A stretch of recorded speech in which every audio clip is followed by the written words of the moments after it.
In the streets of Makkah, Zubayr ibn al-Awwam was born into the nobility of Quraysh, the cousin of the Prophet Muhammad, peace be upon him, son of the brother of Khadija bint Khuwaylid and husband of Asma bint Abu Bakr, who brought him food during his siege in the valley of Abu Talib.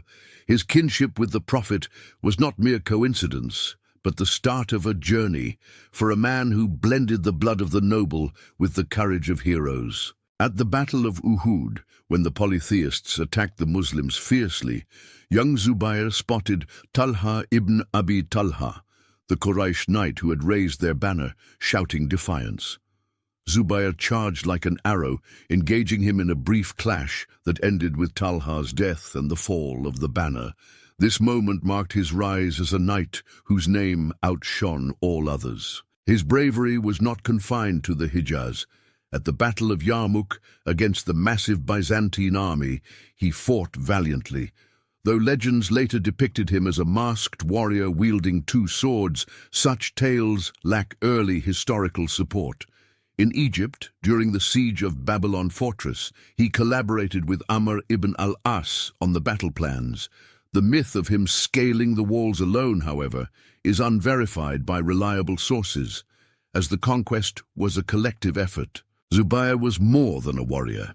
He was among those said to be the first to draw his sword in Allah's cause and one of the 10 promised paradise.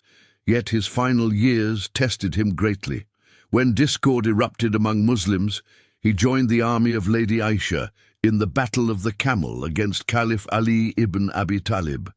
But he soon realized his error and withdrew before the battle began, declaring his famous words, "No more fighting from today."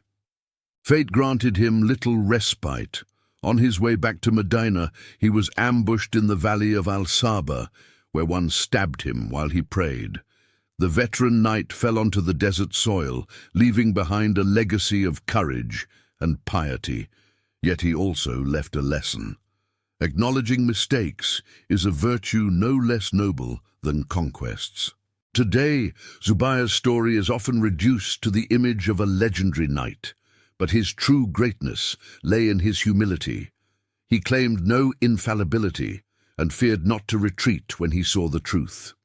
His life teaches us that true heroes are not those who defeat armies, but those who first conquer their own selves.